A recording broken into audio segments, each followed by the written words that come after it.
Fishy, kain na kayo.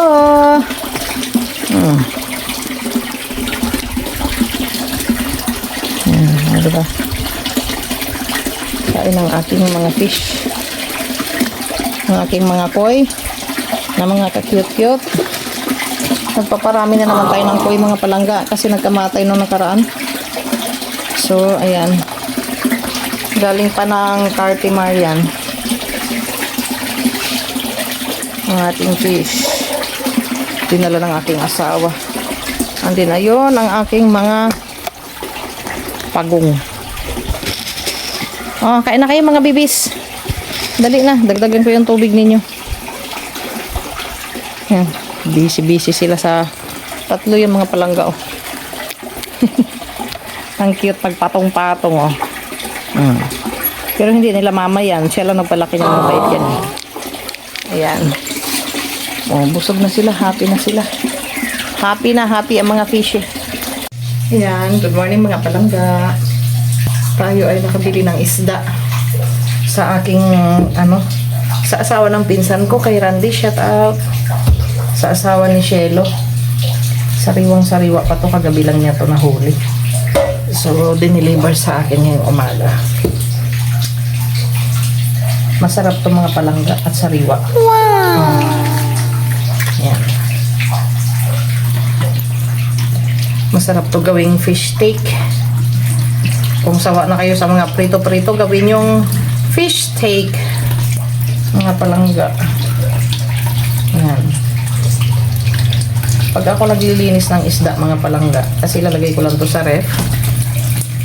Isda kumbaga, lalagyan kahit sariwa pa ang ganitong isda kasi madali itong maano eh. So gaganyanin yung mga palangga. Tanggalin nyo to. Kasi yan ang kumbaga sa isda na halimbawa lang ha kasi sariwa naman to. Lalong-lalo na sa yung mga nabibili nyo lang sa lako na hindi na ganun kasariwa o sa palengke. Yun ang tanggalin nyo kasi lason yun mga palangga. Yan ay bawal sa mga may resipula. Yun yung pag nakain kayo ng isda. Sarap na sarap kayo sa kain nyo. Pagkatapos eh, sumakit ang ulo nyo ninyo. Yun po yun. Yun ang tawag na sa amin sa Bisaya ayong-ayong. Ewan ko kung ano tawag sa inyo. Parang nalason ka sa isda ba? Na namumulang buong mukha mo tapos eh nasakit ang iyong ulo. Parang puputok. Ganun. Kasi yun ang tendency nito pag kumain kayo nito na hindi nyo tinatanggal ang buntot.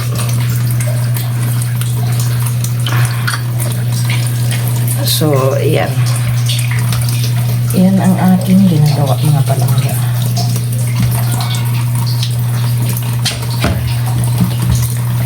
So, ini-invite over ko ang mga anak ni Ana. Shout out.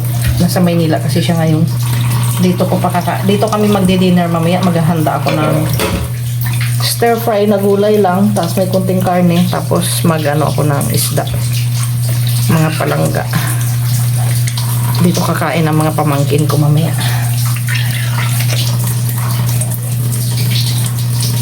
Kasi wala ang mama nila. So kami-kami lang ng mga bata ang kakain. Actually matagal na namin plano to, kaso hindi na tuloy-tuloy hanggang umalis na lang yung asawa ko. So kami na lang ang gagawa kasi busy din kasi sila, nag-i-school yung mga bata. Ay mga palangga, kahit sariwang-sariwa siya. Ganun ang ginagawa ko. Tinatanggal ko yung buntot.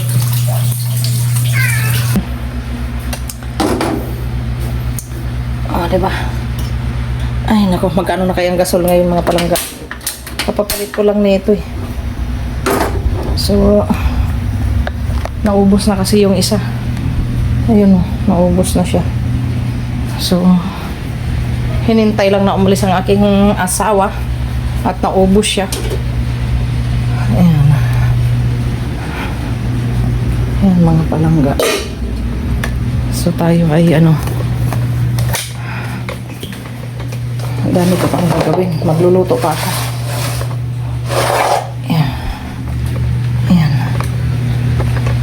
Pakita ko sa inyo mga panila.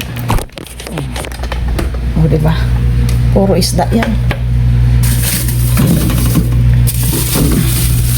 Ang dami ko pa palang manok. Diyos ko, si Jobo. Gusto na naman niya akong bentahan ng ano. Sabi ko, hindi pa ako nakakapunta ng bangko kaya wala akong pera. Gusto niya talaga akong bigyan ng ano, manok. Ganun kasi yung mga palangga. Pag ikaw hindi ka marunong mangutang, pinapautang ka. So, pag marunong ka bang magbayad ba, talagang pinapautang ka. Ayan ang dami kong stock. So, pag may bisita man o whatever, hindi sila magugutom. Yan mga palangga. O, diba? Ito na yung gulay namin. Kasi masarap ang may gulay. So, ang aking fish steak. Yan, pinipirito ko ng fish. And then, andito ang ating pinagbabarang kanina. Yan ang magiging sauce niya. Ngayon, kunti pa mga palangga. Lagyan natin ng bawang. Matimplahan natin mga palangga. Dagdagan ko lang siya ng fried garlic. Dito na naman ang ating tokwa. So, okay lang ito mga palangga na medyo crunchy ang ating bulag. Mas masarap kasi pag crunchy ang ating bulag mga palangga. Wow!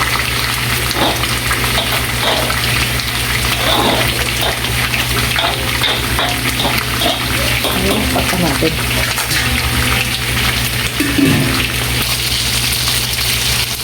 Ayan, pagka ko lang ang lata.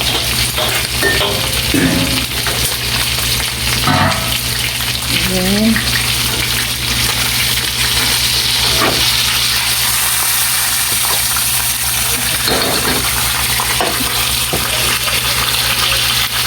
Ilipat na natin siya para malagyan na natin ang sauce. At andito ng aming bisita. Ang aking bisita pala, kaya ako lang mag-isa.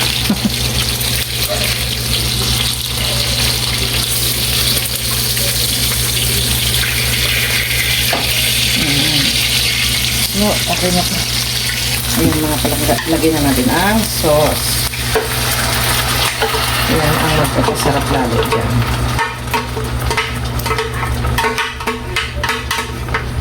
Sa ating fish steak. Diba? Kaya niya rin gawin yan sa inyong bahay mga palangga.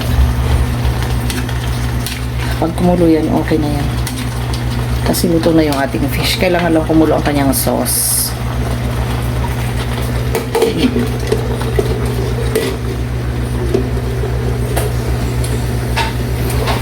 Ayan mga palangga. Tingnan natin. Ha? Ay kay kalapit-lapit lang na. Ginatamad kagid magkare. Di ba yan ka na nag-stay? Dito ikaw nag-stay sa ano? Oo nga, lapit lang ng resort, no? Nakauli na lang si Tito Christian. Ang usapan yon, sinabi namin kay JR na magdi-dinner tayo. Ay, hindi. Ira ka mo nagtuloy.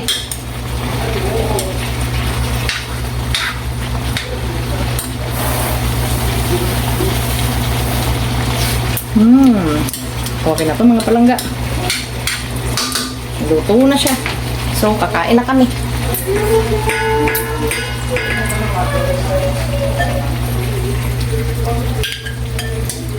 Kita ang spoon and fork ko.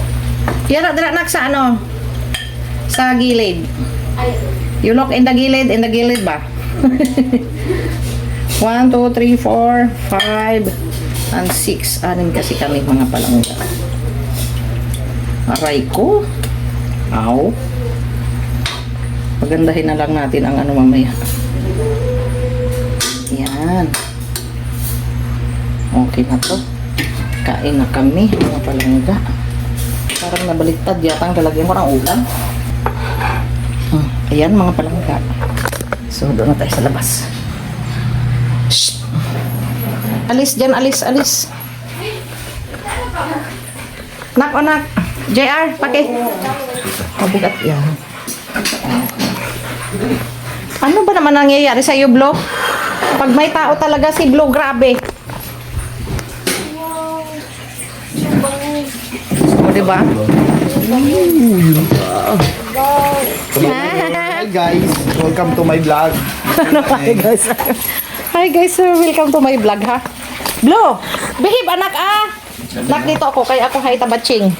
Baka magdigwal dyan si Cha. Oh, motor. Yan. Hindi gusto daw mga buka man ini. Hindi, ayusin na, ayusin. Hindi yan guba. Ah, okay.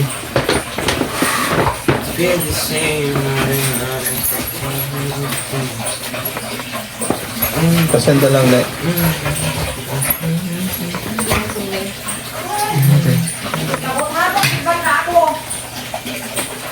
Tako ba yan? Tako. Talk to yourself. Lunod.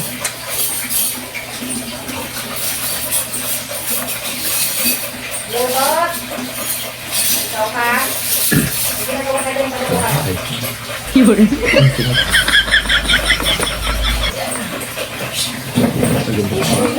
Labas ka malaga, boy.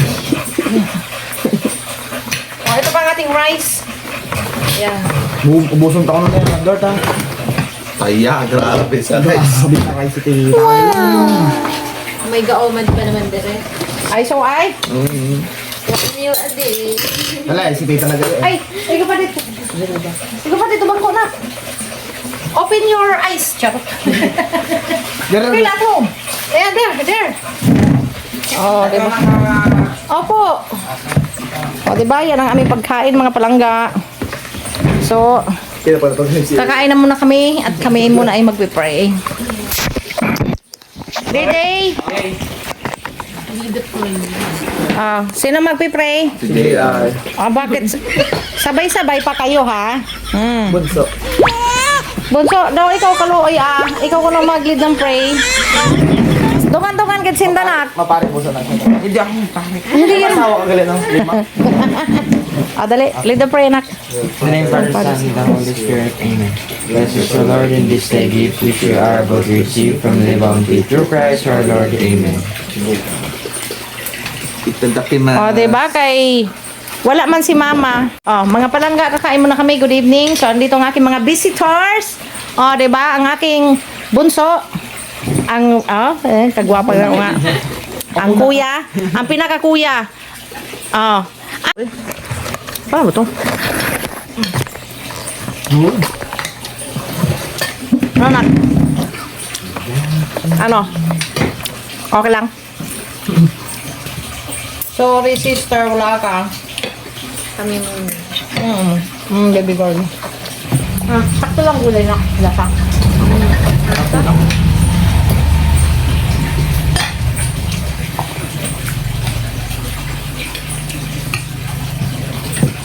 Ang kadami.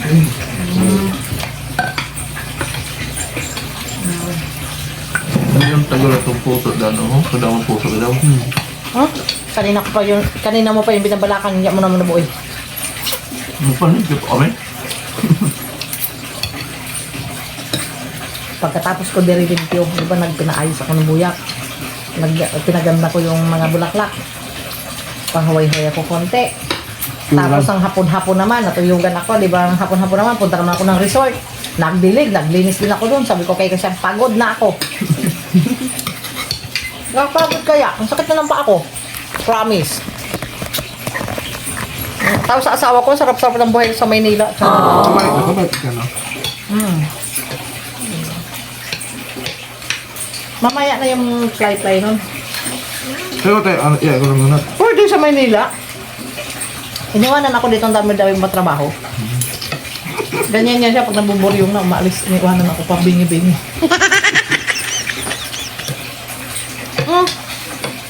Di ba sarap ng gulay na ako? May crunchy.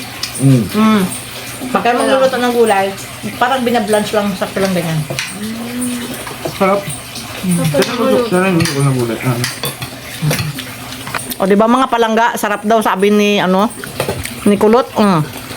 Sakto lang crunchy nak no? Opo. Tama si Kuya. Si Kuya hindi na naimik yan. Ang baby girl. Tinan mo, nakapiyong-piyong pa kay masarap daw. Ay nako, nagbana talaga sa akin, mahilig sa ulo. Ha? Si Bunso, hindi nag-fish. Ay mo na fish? May ata. Vegetarian na ta. Vegetarian. Bago na ay. May baboy man yung ano, ang gulay, konti lang. Binuking mo eh. Vegetarian, may vegetarian na ganun, may baboy. O, diba? Buti lang, perfect.